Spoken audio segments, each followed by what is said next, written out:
Hello and welcome into Limited Time Only, brought to you by Sorare Data. I am Andrew Laird. You can find me as Lairdino on Sorare. Joined once again by Keith Jameson, Gator Guy 231. Today to talk about something that I think is more about me convincing myself on something as opposed to trying to explain other people. Keith, we had like 75 things that we were going to discuss. Yeah. You were like, hey, let's talk This wasn't one of the 75, I don't think. It wasn't 75? No, I don't think this is one of the 75. I think you found. Oh, it wasn't even. Yeah.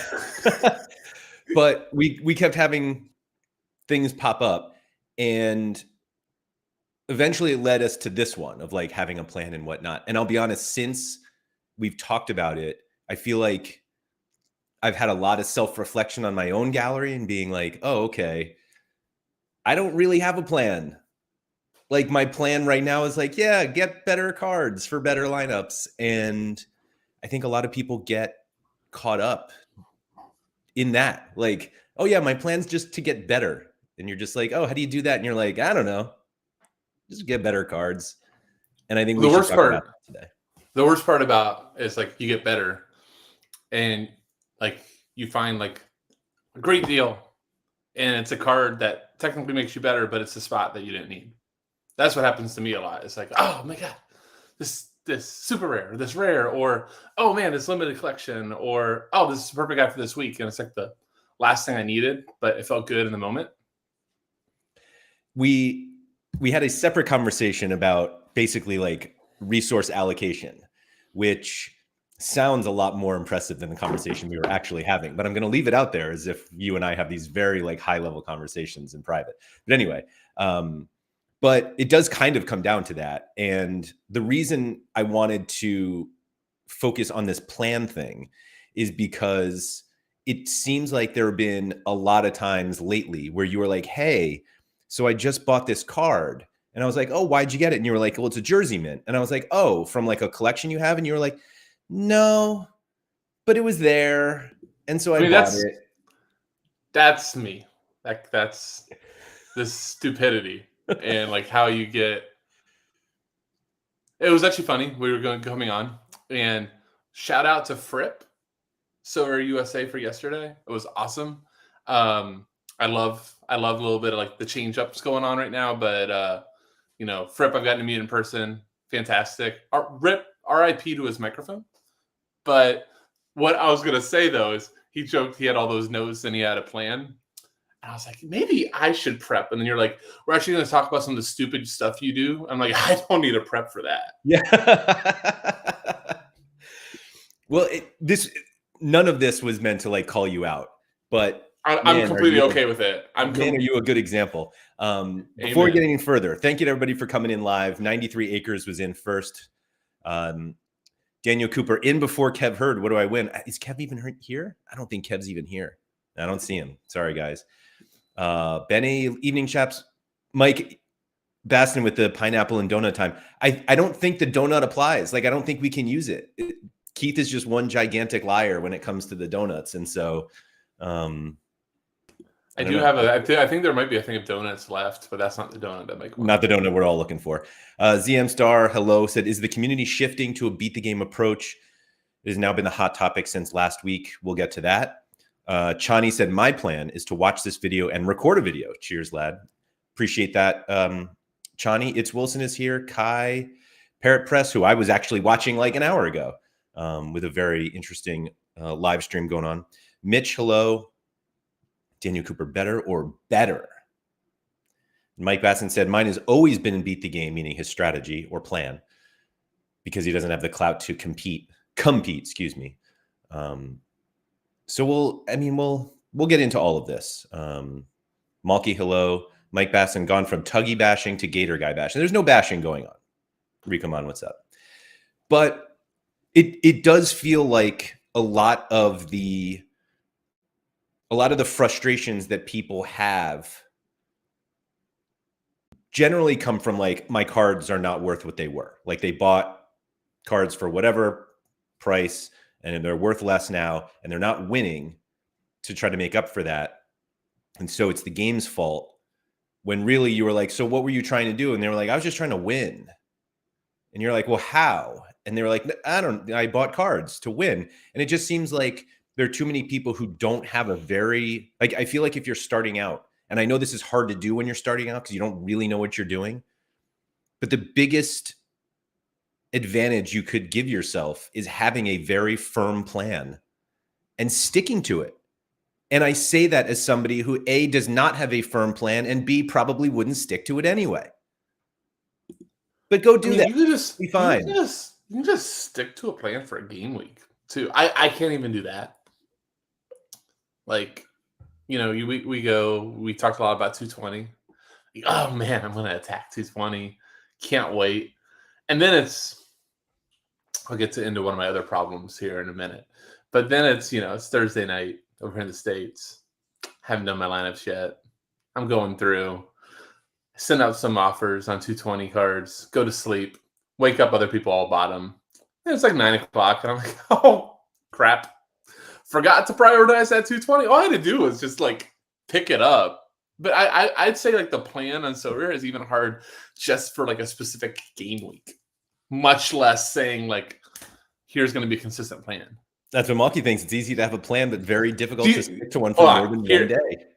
Here's we'll call it the Gator stupidity, or you've done this. But my problem, actually, this is probably a big Sorare problem in general. I'm going to pose this to you.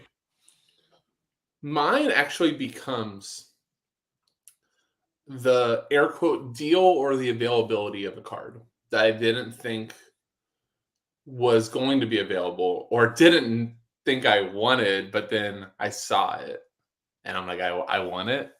I think that sometimes dictates the next approach, because it's not a plan at that point. The next approach, the next thing that I'm going to do. And it was just completely different than what I woke up saying. Like I saw, oh my God, that jersey meant on. Oh my God, that's like, this is not a limited one. So sorry in advance.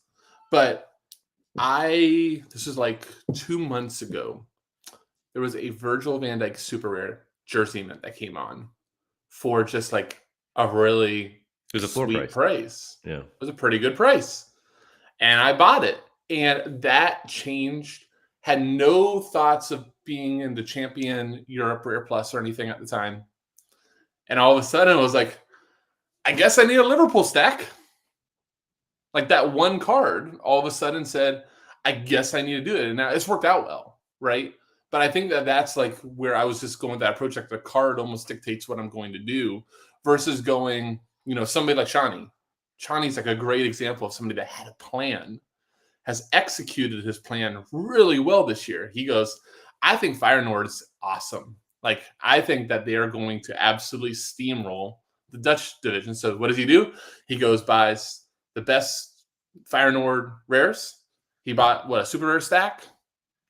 And he's won multiple really top rewards, ETH, podium sweats, like everything you could possibly want from that specific plan.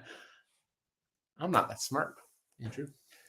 I'm going to shout out Quinny as well in terms of somebody who can stick to a plan. And regardless of like the Celtic stuff, like Quinny has ideas in his head and he is able to organize himself in a way. And he has a ton of videos all about doing this. So if anyone hasn't seen it, like Quinny 3001 on YouTube. But Chani said, I got to say, when I was a newcomer, I had 100 plans each game week. The excitement is too big at first, just like a newborn puppy. You have too much energy for anything and everything. And I think that's fair. Daniel said, I think most people have a plan, but almost nobody sticks to it. We have zero patience. And then Mike Basson said, cards that fit into previous plans, but then become good value in my eyes are like presents under the Christmas tree before Christmas Eve. They're too tempting. Like, I think even when you have a plan, and you kind of brought this up just now about the availability of cards, because generally you can't always get the card you want like at that moment. When that card does become available, you basically have to find a way to stick to your plan without changing stick to your plan while changing your priorities to get to that plan. And I think one of the struggles that we get is just kind of what you said. You're like, oh, I've always wanted that card, but I don't need it right now. but that's a pretty good price, and you get it, and now you're like, well, what? Like if you're somebody who only plays second division Europe, and then all of a sudden like a really cheap whatever Musiala comes out, and you're like, oh, I've always wanted a Musiala, and you buy it, and you're like, oh, what are you going to do with that card? And you were like, well, I don't play U23, and I have no other champion Europe players, and you're just like, oh, all right, and that's when you realize you're stuck, and it's like, do you now go into U23? Do you now go into champion Europe? And I think following those paths is where people end up getting people get caught up in it, and then they don't win because they're like now taking resources away from their priority and plan and putting it somewhere else, and now you're basically half-assing both of them, and that sucks because now you're not winning, and you kind of end up with cards you didn't plan for and didn't really want, all because you found like that one shiny thing that like you could get. Yep. So point 2, and by the way, So Rare said, my nuggets are now dubbed Gator Bites. I like it. I like it a lot. That is good. But all right, here's point 2 that I just thought of as you were saying all that. Here's the next thing we do. We do follow a plan for a weekend, and it goes to hell. Just blows up like Armageddon to your lineup. And hold on, what is So Rare? I haven't looked all weekend because I had a terrible weekend. If I were to pull up my So Rare data, what does it say when you win nothing? Tough. Better luck next time. Better luck next time. Yeah, So Rare data can go GF on that statement right there. But you get one of those after you executed a plan. Let's just say like you stacked Bayern this weekend. Actually, there was one dude I think that did it. That was like gonna like start content, and he's like, "What the heck? Do I actually get zeros for these?" It's like, yeah, man, you get zeros. The game did not occur. But like, let's just say like somebody joined. It's like, you know what? Bayern, Kimmich, Sané, Kane, Neuer, Kim Min-jae, let's go. I've seen many of a player scrap it all after a weekend. I've probably scrapped it all after a weekend as well. And I think that that's back to the patience thing because, the game was supposed to be Saturday, didn't occur. That wait till the next Saturday is really brutal. I do think that and I think I've talked about this before, that like the number, they're just, it feels like there are game weeks all the time, right? Like we're always in a game week when it comes to So Rare. And so you get kind of caught up in this weird middle ground of they're always happening and the future is so far away that it's tough to look that far ahead. And so like we're looking at MLS right now. We obviously had Fripp on yesterday, but like MLS feels so far away. So bad. It's both so far away and quite close. And being able to do what you're doing now, there just are not enough game weeks to know if your plan is right or wrong. Like I kind of said that when it came to DFS too, that like you need literally thousands of results to like know if something's working, and we just don't have them. And so you need to figure out in some other way, is what I'm doing successful enough? Nobody really expects to win all the time. Like literally. I mean, some people do, but they also have $1 million galleries. But most people want to win all the time, but they can't expect to win all the time. And so if you go on a little like cold patch, you're just like, oh, this strategy doesn't work. And it's like, it might work. It just, if it works 80 times out of 100, but it's the first 20 that don't work, and that's when you started, you're just like, oh yeah, I'm dead. And it seems like, which is another thing we've talked about, like knowing if your plan is actually good or not, but like literally sticking to that plan. If you've decided it is work, you're just unlucky. There's a random red cards that tank your lineups if you're stacking and all this stuff, but sticking to a plan is just like literally the easiest advice I can give. Do you know what one I see people like give up on the most is the whole they'll do like a team stack of not the top team in the division, but like a mid-table team, like a 6th, 7th place type of team, they buy it and it's like 2-3 weeks and they're just bad results. 1-1. They had one game circled. They only won 1-0 at home. Happened to get DNP in that game or something like that. After like 3 weeks or 4 game weeks, if there wasn't like a midweek, you're just like, it's been a month and this stack has won me nothing. I'm out. But my favorite about that too is that before they started, they were like, I only need this to hit once. And then when it doesn't hit once, immediately they're just like, oh yeah, this was stupid. Yeah. Let me get back to some of these comments here. Patagol said, I woke up with no plan, bought around 20 limiteds that were under €1 for my collections. Plan equals check. But that actually is execution of the plan. Now, where Patagol that fails is if you go, this bleeping collection. Hey, Laird, what was that guy that bought your collection's name again? I'm going to go talk to that guy's behind. I should get like a finder's fee for how many people I'm sending. For real.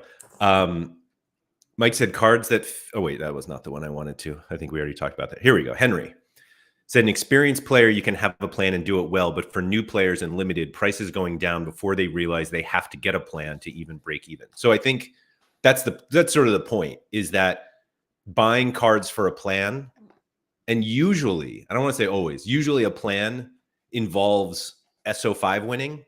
Mm-hmm. And so the prices going down shouldn't affect the plan.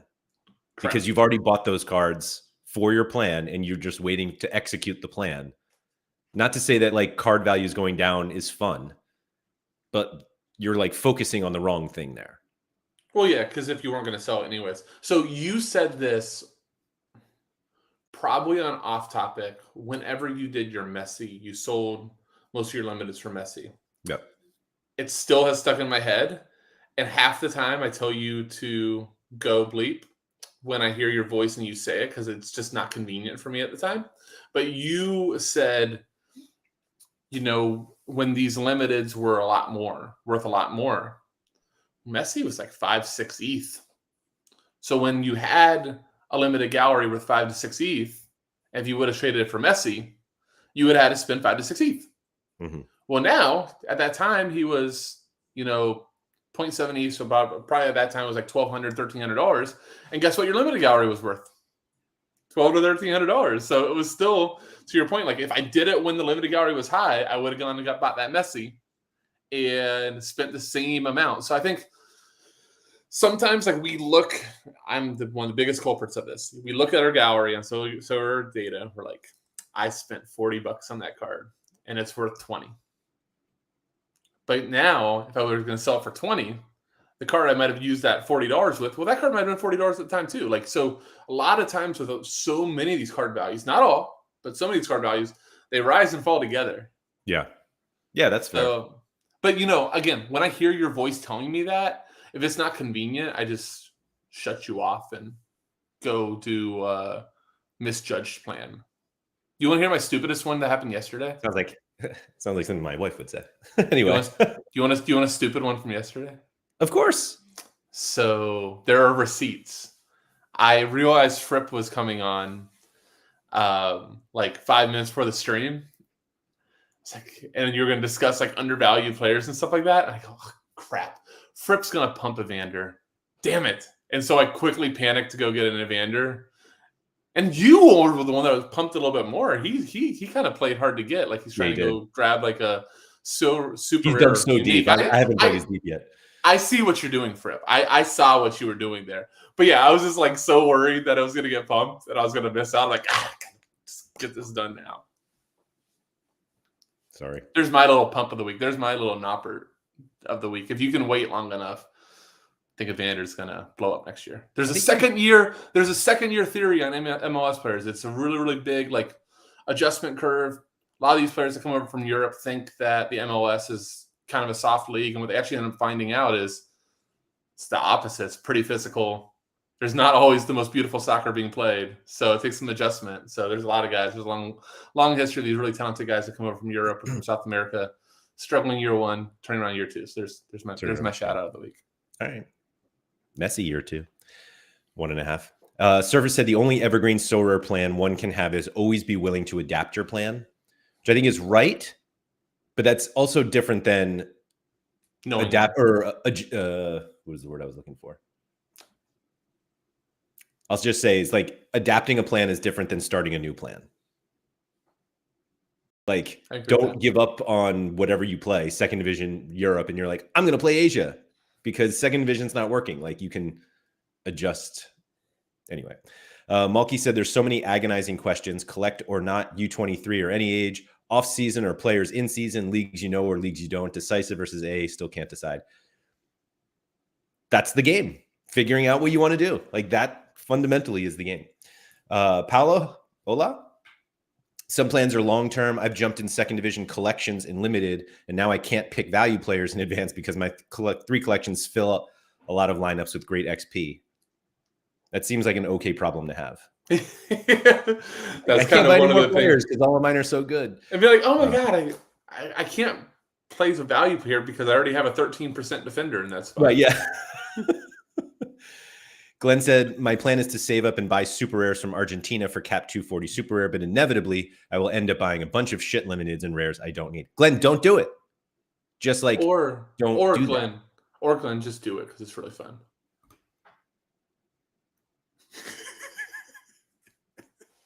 Unbelievable. You know what's not fun? Seeing all those super rares sitting there, getting all excited, and then coming into a weekend and not being able to play them. That's fun. Because, like, fundamentally, you would rather have extra limiteds than extra super rares. I just want to play. I just want to play and win, baby. I don't want to wait. Brad said, I also struggle with the temptation to buy more limiteds, even though I already have more than enough to cover all the comps I want to play. Okay. This is a really good segue to somewhat what I want to talk about, which might deteriorate us a little bit. All right, Daniel Cooper at 1220. Show this comment. And then let's go in. Let's go into a dark hole, Laird. About Evander? I didn't realize it, but I just discovered I owned Evander. We had this conversation yesterday. We did. All right. So this is kind of what I think. This intercedes with planning. I'm not going to take us completely off the rails here, but specifically in limited, and specifically like newer users or people that are just. You buy a card, you see it goes down in value, you're not using the card anymore, and you just stuff it in the back of your gallery. You forget that you own it, like Daniel. And what ends up happening is you get hundreds and hundreds of cards. You have no way of keeping track of said card and when it pops or when if you're not using him, you're just probably going to lose track of what he's doing if you have too many cards. So, like, I've had this realization in my own gallery. I need to just get rid of so much bleep. Like, I have so much of it, Laird.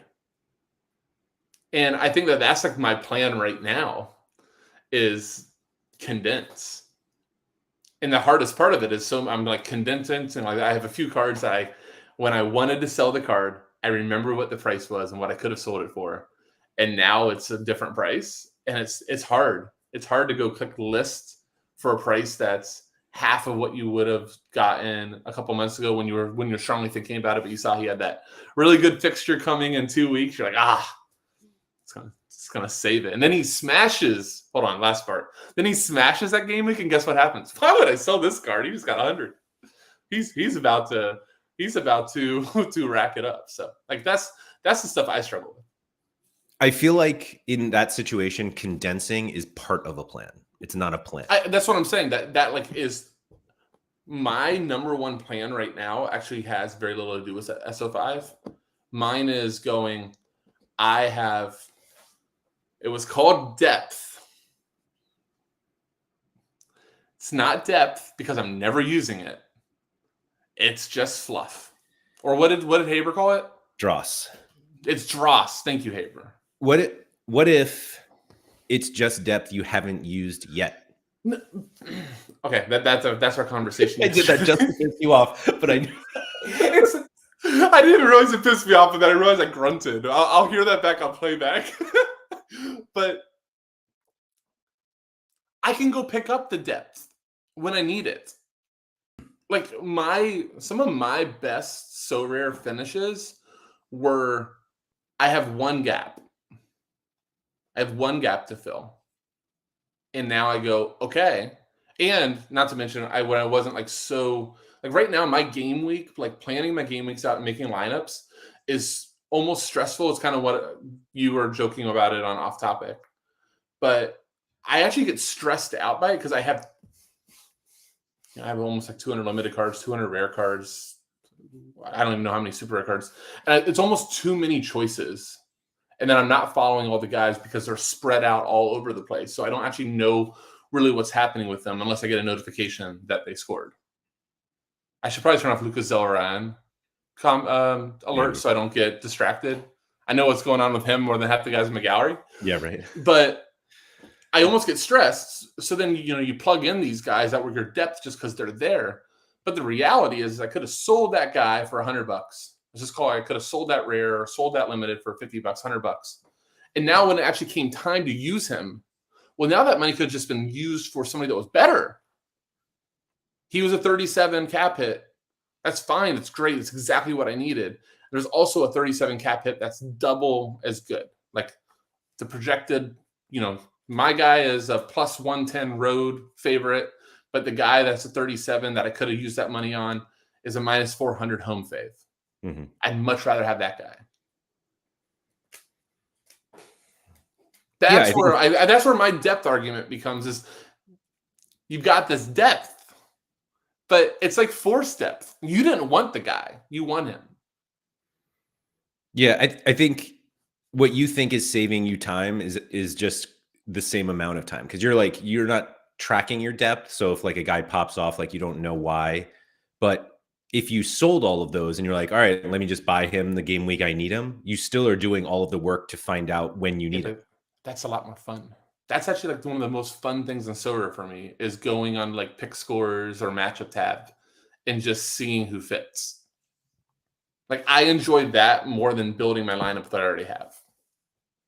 And I get that that's a me thing. I think that's a you thing. Yeah. I get I'm but like, all right, if we're talking about me and my plan right now, well, maybe I should plan to just do the thing that makes me a little more happy, right? Have that balance sitting in there to go ahead and just roll out. But I think that's the confusing thing is the depth versus the dross versus the whole should I just not be in this player that I didn't know existed 10 minutes before the reward giveaway. And now I'm completely tied to him because I just won him. And I've decided in 6 weeks, I see he's home to Yupin and how I should hold on to him, right? That stuff feels like a little bit of a fallacy for a lot of our galleries. Yeah. I teed you up there. Ends up with the agree to disagree. Some people have pointed out that SoRare Down Under won the Pedro Gallese signed card. That's awesome. Because of the phenomenal video that they made. I don't know if Alistair did it himself or not, but well-deserved win. Yes. That video is amazingly absurd. And seeing Pedro Gallese tweet it himself is really funny. Anyway, Drake said suggestions for a plan for a new player on a low budget. I love it. You want to take it? Is your advice any different than starting with cap 240? No. And so it's doing the cheapest 240 humanly possible. And so what's next? Because I think that's where the question really is. Like if you do it really cheap, like I think you immediately see as soon as the game week ends, and hopefully you won, you immediately see if any of those guys you can get out on for pretty much exactly where you started with, or maybe just a tad bit of a haircut. Like, here's the thing. If you spent 82 cents, and I've seen this. I've seen defenders and midfields that you can buy for under $1 in good matchups. Let's say that you hit that threshold for $1. I did it last weekend. Okay, cool. So, your big expenditure is your goalie, which hell, there's goalies now for $10. Yeah. So you can get the cost for goalies back in 2 weeks. Right now, too, FYI, I would look in the Scottish League for a goalkeeper because they're going to play. Sorry, Laird. I'm giving away our stuff, but that's just what we do on LTO. We give away some stuff. But Scottish League plays through the break, so a lot of leagues are going to go bye-bye. Scottish League will be there, and they're cheap. They're really cheap. So go look at some Scottish goalkeepers that you can maybe get for $10-12. That guy just needs to be plugged. Don't like go fly off of him, but then fill the rest of the thing out the cheapest you can. If you can get close to out to as what you put in, you got $5. Who cares? If I spend $1 and I get 90 cents back to get $5, that was great. And I would just keep doing that. And I would not keep adding depth. That's the last thing I would do if I was a brand new player, is just stack these cards. So that was like the total opposite of where I was going. Good. What would you do? Not that in terms of advice, but like at some point you're going to want to play more than just cap 240. Yeah, but the guy that you bought for 80 cents, now all of a sudden you shoehorning him into All-Star isn't doing you any good. But that's not what I'm talking about. Like fundamentally, if you want to have a long-term plan, Daniel's exact, like, how does this tie into a long-term gallery building and growth? Like if you're playing, like your advice, it sounds like your advice is to never play anything but cap 240. No. I would want to build up that bankroll. Like I think one of the things that's really the question. It's like if you're building up, if you want to play cap 240 to build up a bankroll to then do what? What are you building the bankroll for? Decide what you want. I mean, I think that, if like you had the time or sort of had the capability, I think a really cool thing to see somebody do, we see all these like Road to Glories type of things from like free to whatever. I think a more achievable one is a Road to Glory, which is going from cap 240 limited to how many months does it take to be all of a sudden to have that fun to cap 240 rare. Mm-hmm. I think it's probably more doable than we give it credit for. I mean, Henry, are you moving to Tampa? You want a house?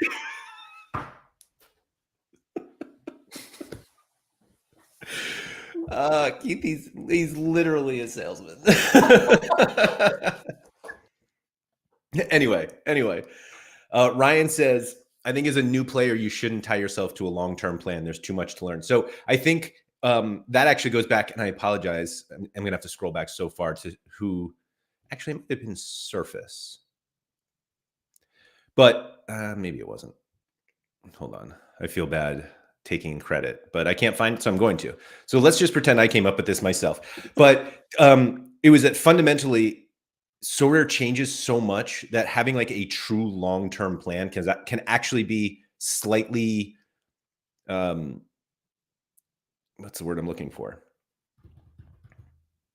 Detrimental. Thank you for my head for thinking of that. I want to thank myself for coming up with that. But anyway, because it is like, that is kind of a problem that like all of a sudden like, oh wait, there's actually this competition. And you're like, oh, I'm actually better prepared for that. Should I just change my plan completely, even though it's working or not? But I do think that like, without a doubt, 240 is where you should start.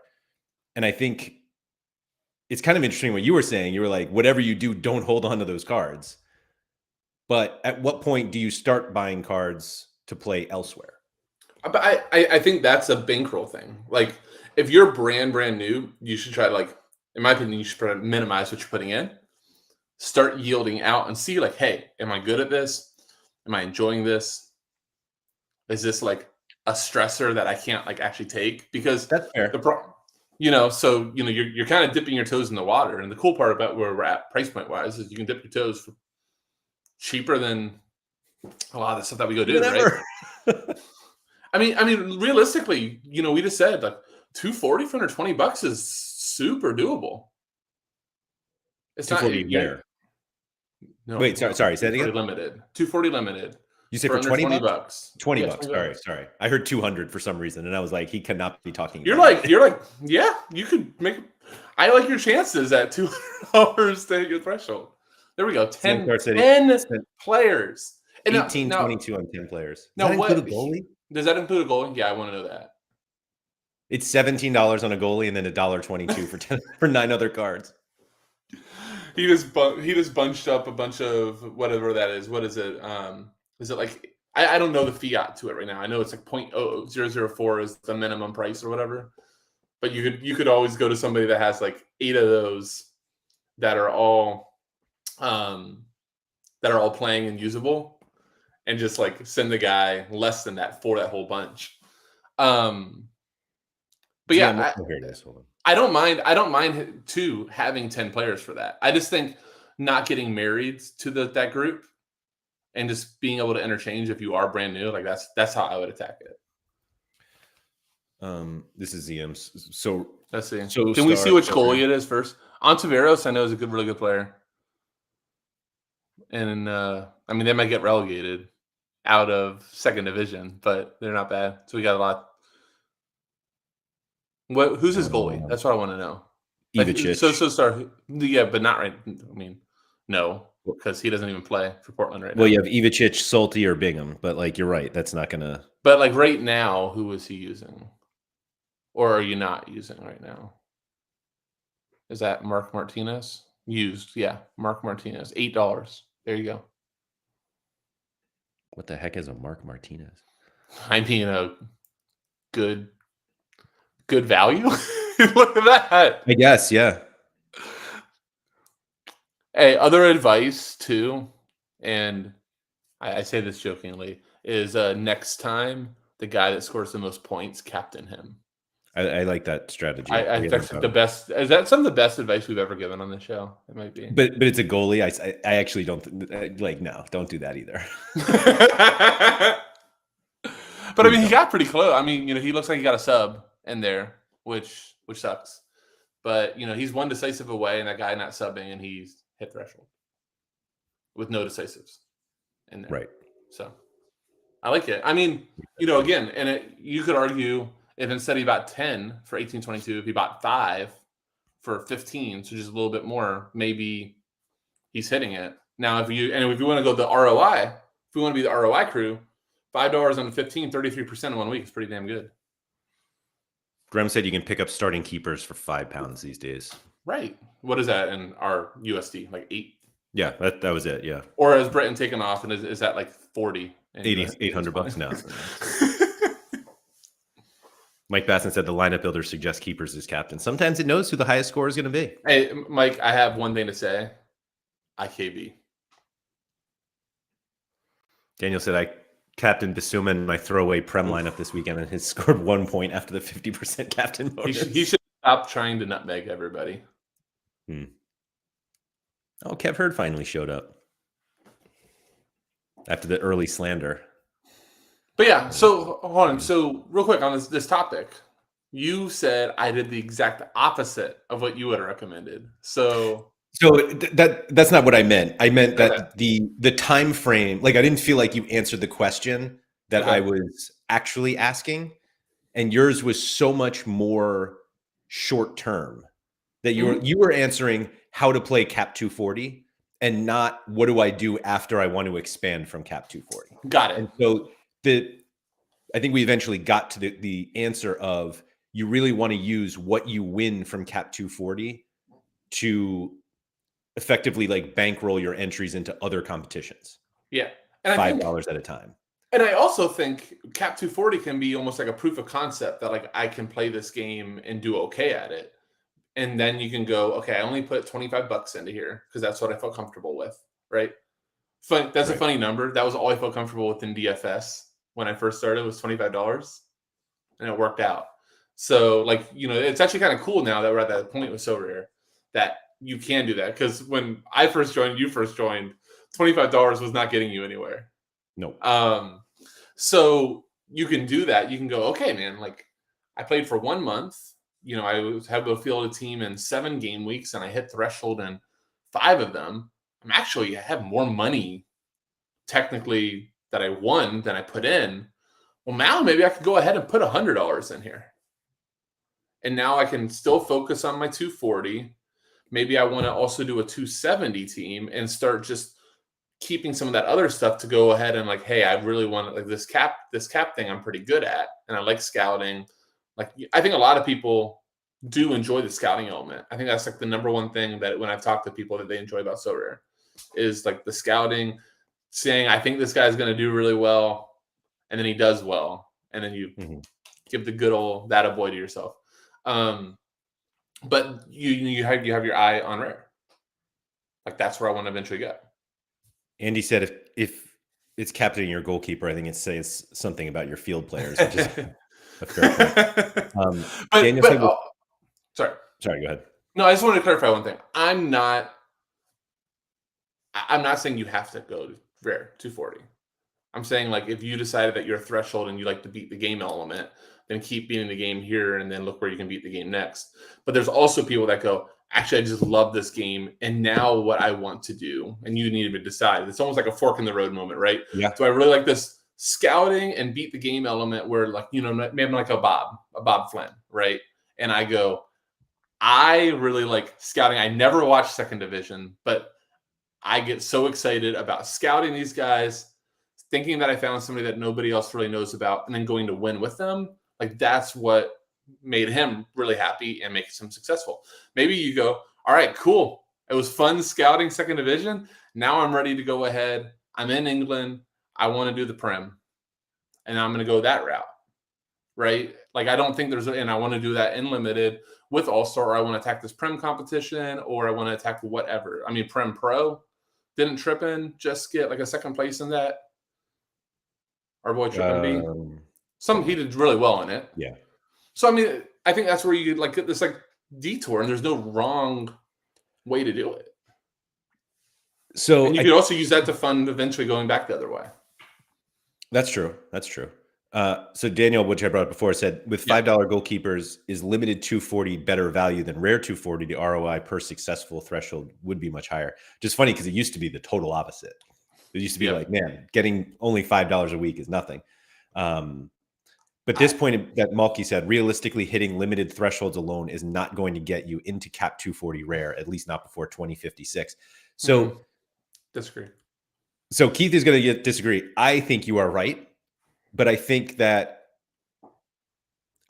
playing cap 240 limited to fund an eventual capped 240 rare lineup is basically impossible. However, it does give you the opportunity to see if you can beat the game.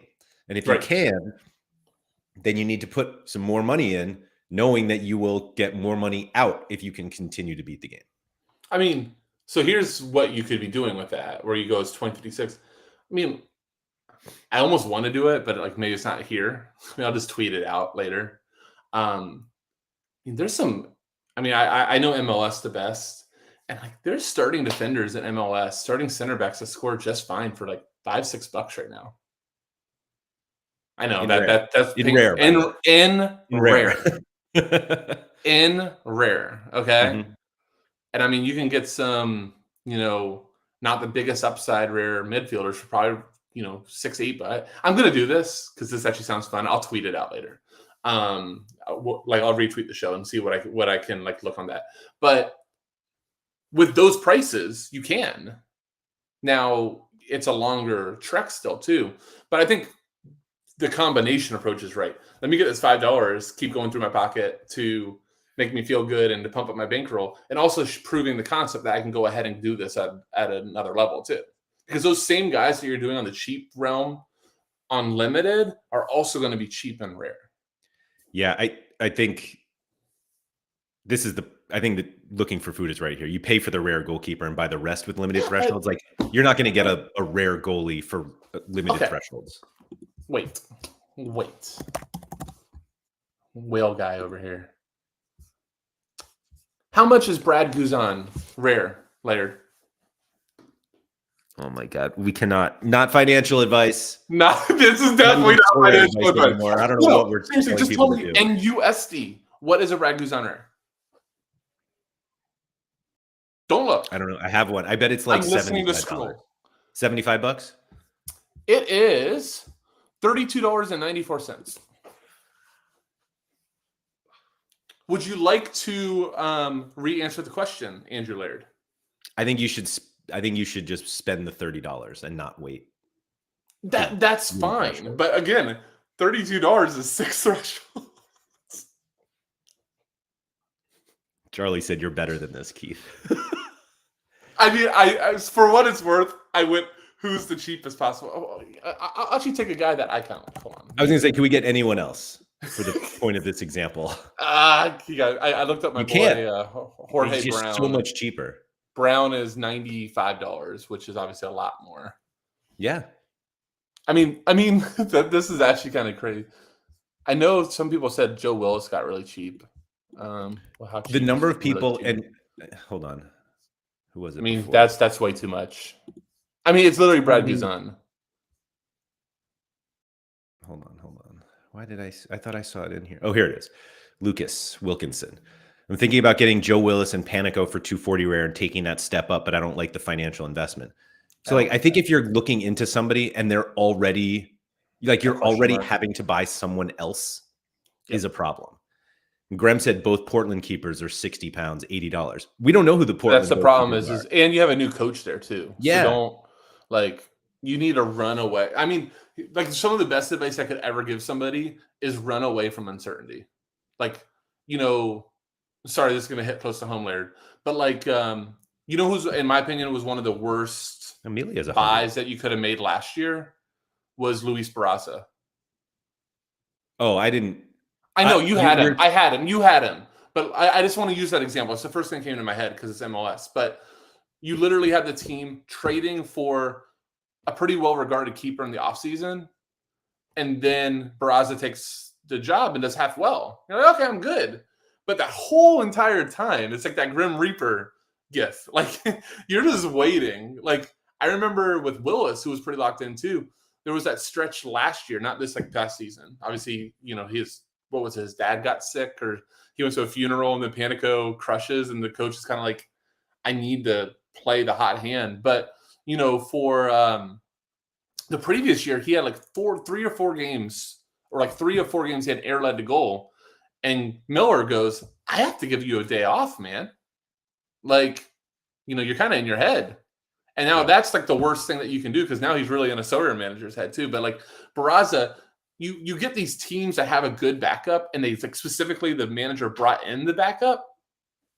Just go. That's a Sean Newsham. Just go spend a little more money. Go spend $10 more on the guy whose backup is a train wreck. Steve, how much is Steve Clark? I want to try to find one more Guzan type of thing, but maybe that price just doesn't exist. Steve, I don't think you're going to. There's a reason he's that cheap. No, actually, that might be too cheap. Go buy one. I mean, I almost will just to shut you up. Please do. Please raise the floor. Please. But yeah, no, the whole if I have to buy Panico to buy if I have to buy Panico to buy Willis, just don't buy Willis. What do you think about Malky saying, I think a lot of people have enough of a budget to buy 270 and all-star limited players without having to play 240 first? The best ROI on the platform right now, December 5th, at every single level, the best ROI or the best is 240. How much ETH is 240? 0.0? Anyone got that? 0.02, 0.02, 0.02. I was trying to see how many rewards are under that. Yeah. My problem is a tier 3 right now in most divisions is less than a threshold. And it's not easy to get a tier 3. Right. I'm trying to see what the highest value tier 4 from All-Star Limited was last weekend. Let's see. Meaning 420, whatever we on. Mm-hmm.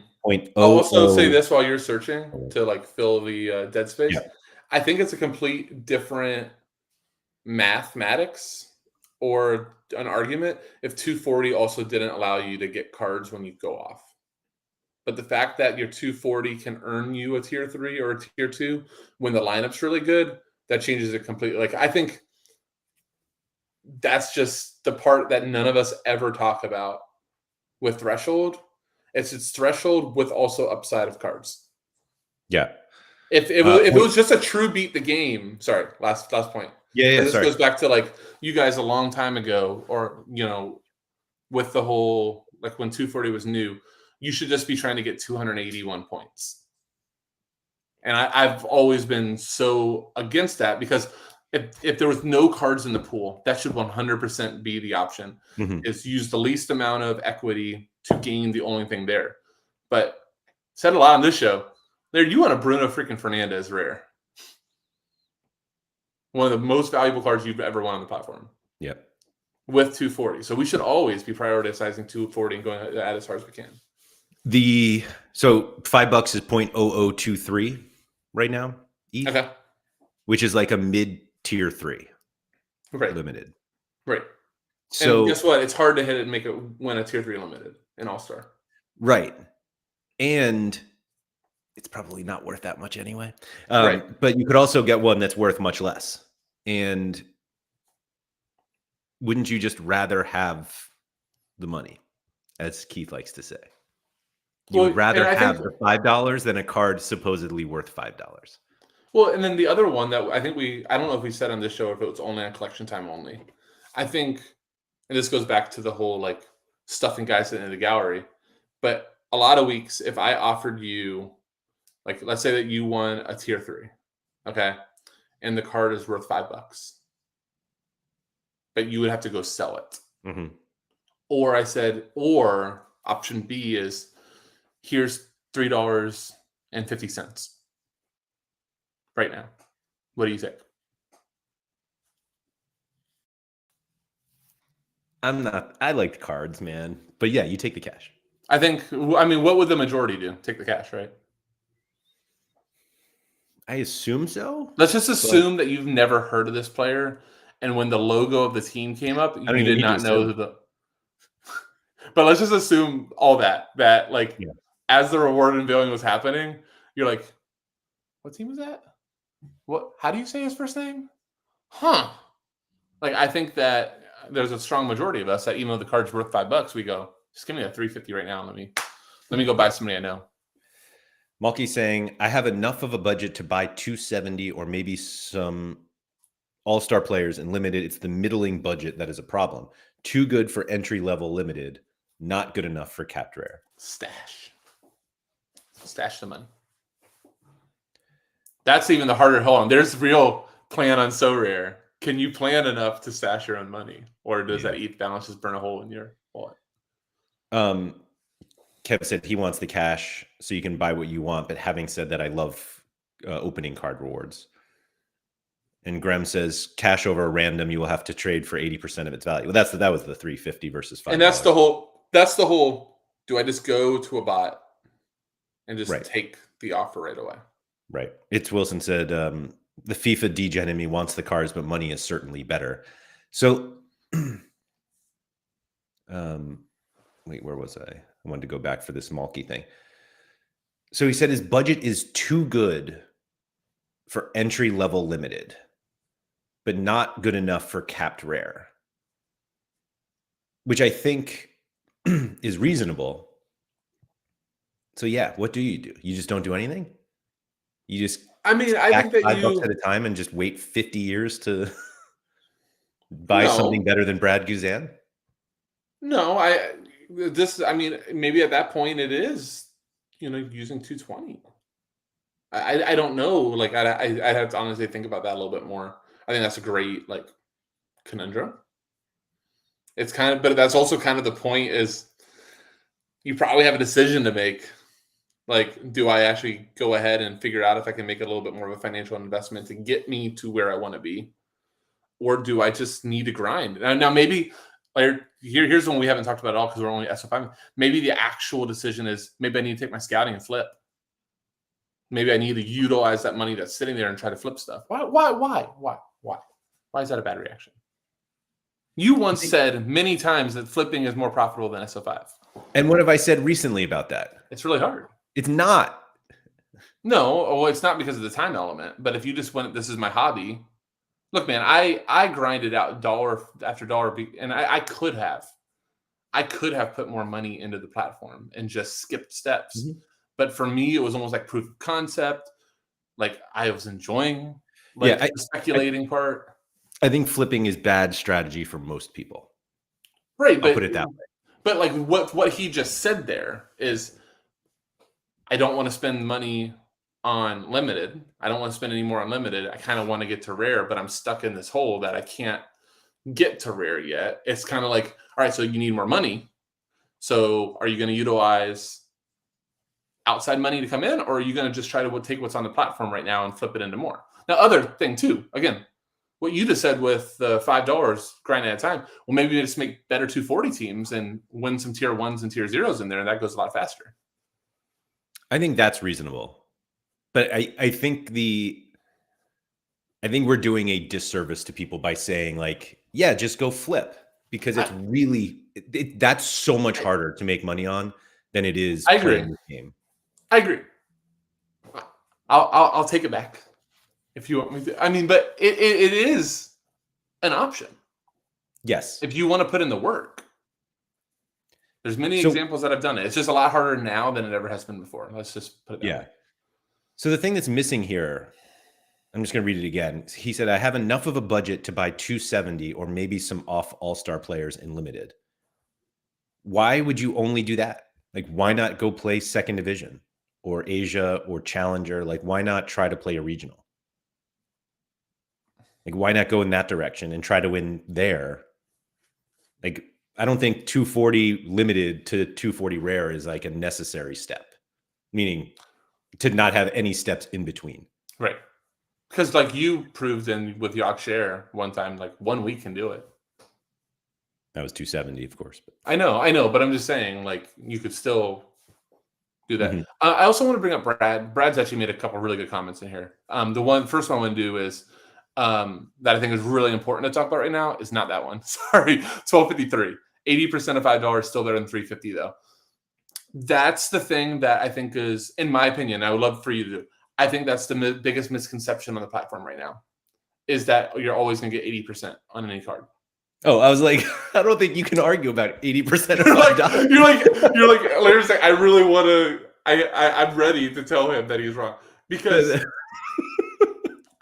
this is kind of where my point has always been about the rewards and the valuation is before you click that reveal, you don't know what you're about to get or what it's worth. It could be Laird's Yupin mid-tier 3 guy worth $12, or is it even worth that anymore? Or did he drop more? Don't look. It was rough, right? I won a tier 3 in America that was only worth $14 or something like that. But you don't know. You don't know. $14. I know, but you don't know. You don't know what it's worth. So if you didn't know, and I said, and like you got the guy, and you're like, I have no idea who the bleep this is, but you never go on server data. You never actually know what the true valuation is. And you go get a bot that says, I will give you X number of dollars right now. There is a strong likelihood that over the next week, that offer that you got right now is better than anything else you're going to see. And that's where I think is the crux, especially when we're talking about lower values, to just be done with it at 50 cents for a 50-cent difference. It's like no question to me. Yeah. Yeah. But then you can show the other Brad comment, because I thought that was pretty decent. Too was, what was the other one? I would say virtually no one has the patience to do what I was talking about. Just true. And but that's what Brad, that's in part what I'm saying too, is you can use this for proof of concept to go, okay, now I only wanted to put $25 in, but now I'm okay to do 100 and prove it on another part or at 240 rare or whatever. Juju's advice is to sell your car, buy a Cap 240 rare team, and then drive your bicycle to work. More sport and more fun and so rare. It's a win-win. There we go. That's fair. There we go. That's the type of thinking that we need on this show. Yeah. You buy a sweater with the leftover money. At least gloves. Malky was saying he was answering Graham, who said that people could try to win a tier 2 in Cap 240 to move to 270 or all-star. And I was just saying a lot of people can just skip that step, which is true. Like, sure, obviously the hope is that people come in to play 240, are successful, and then deposit money to play everything else and not have to like wait. But not everybody is good at 240 even. So they start that, they don't win, and then it's kind of a, yeah.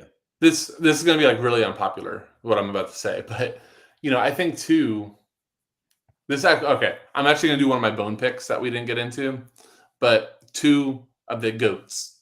If you guys do not watch So Rare After Dark, you should go check it out. Andy and Jimmer are both hilarious, awesome people, and just a really good show. You never know if they're going to bring a European on at 3 a.m. in a McDonald's parking lot, too. Shout out Scosmo. That was hilarious. Friday. But Yeah. one of the things they said right away, I don't know if you caught it later, the shots were fired at the two of us that said we're a little bit too much about fun. And there was some truth in it, but I think where me and you both stand is we would not spend as much time or energy or anything like that if there wasn't a financial part of it as well. Yeah. But a big driver for me is that I really enjoy it. Like, even though I'm on a weekend basis not making life-changing money, but I really enjoy the mission, I started here, I'm going to get here, I want to do this next, I want to like do all these little steps. And that's fun. Like, this is not only it's nice the money that I can make from it, but it's also my hobby. Mm-hmm. So I've invested, I mean, I see people all the time that invest money into cars for their hobby, that invest money into motorbikes, like whatever you can think of. So, if you all of a sudden are like starting out and you're like obsessed with this game, like so many of us end up being, this is fun. There's a little bit of financial gain in it, potentially, if I'm good enough. Like, I'm watching more games, I'm occupying my time. Maybe you like look at your own budgets and go, maybe this hobby money that I was using to go to a movie this weekend, maybe that flips over here. I'm not telling anybody, not financial advice, not saying go take all your disposable income and put it in here. But if you're going to spend a ton of time doing it, I take most of it. Just take 80% of it. Kidding. Kind of. Don't snap that one as a short. Yeah, right. I think that on the hobby thing, I think there are a lot of people who have hobbies that cost money that you literally cannot make any money from. And yet somehow, because you can make money on this one, everything is different. And if you don't make money, it's like a total failure. And it's like,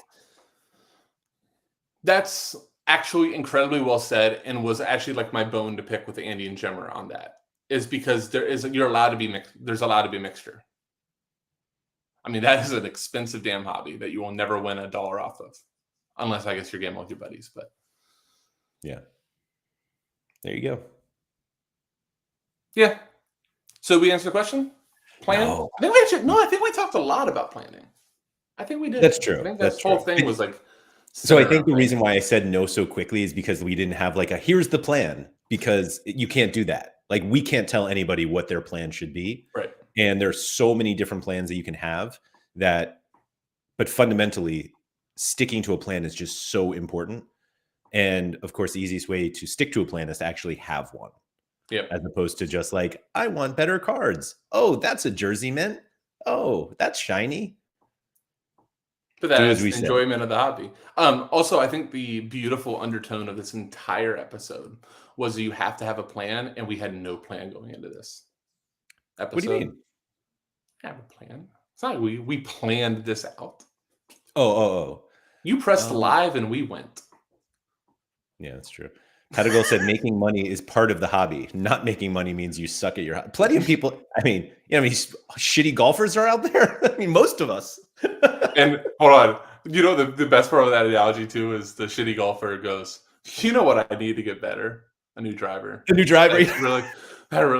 I just need to get the putter that I saw Rory use. Daniel just did it. I just dropped $1,500 on new golf clubs. I'll get $0 back at the end. Not only that, you'll be like, you know what? I think these golf balls I'm using aren't quite right for my clubs. Let me get some Pro Vs. Maybe I need a new towel. Yeah. Oh, my favorite one is the new golf shoes. My grip. You brought that on yourself. Hold on. So are we going to bring up to Daniel that's like a super rare threshold team? No, it's not Daniel. Don't. It's actually not. Yeah. Anyway, thank you to everybody for joining. Hold on. Giveaway. Man. All right. Let's see here. What was last week's? Juju said it's partly illegal that these celebration cards look so good. I love. Which one did you send to me that was awesome? The Darwin? Darwin. Yeah, Darwin was awesome. They hit a lot of these hit so hard. They're so good. So last week's was what's your favorite? I think it was like an L15 cheat code. Okay. Let's see. I realized I was not doing this on screen. There we go. Ryan, I got you, man. I'm screenshotting that. All right, this week's winner for 72-hour, Tom Clark, Arson Zakarian. Hopefully starts and should put up a decent score against. Did he actually play? Let's see. I know that name. Yeah. Did not score. Did not start. And subbed. 1 minutes. But look at that AA and. Oh no, Yeah, he came on and played 71. They must have had an injury. Yeah, it almost worked out. So what's this week? Well, what's your plan? How about what's your plan? That's going to be it. What is your plan? That's funny. I was going to say, what's your favorite hobby outside of So Rare? But yeah, what's your plan is great. Ooh, we can do it. No, I like that one. No. Let's do that. What's your favorite hobby? I like that so much more. All right. To win a free 72-hour So Rare Data membership, which we'll set up exactly when you want it so you can use it on the days that you want. Leave a comment in the video below. What is your favorite hobby outside of So Rare? Anyone who says So Rare, Invalidated. No, I was going to say I actually might give double points. You might get. But anyway, thank you very much for everyone joining. Yeah, please like, subscribe, all that good stuff. Shout out to Quinny. And we'll be back, I think, tomorrow with collection time only. We're speaking of expensive hobbies. And then Thursday, we have the Erling Haaland unique card. Celebration unique watch. Quinny's going to be joining us. It'll be me and Andy, maybe some other people. We'll see. And yeah, so thank you, everybody. And we'll see you around.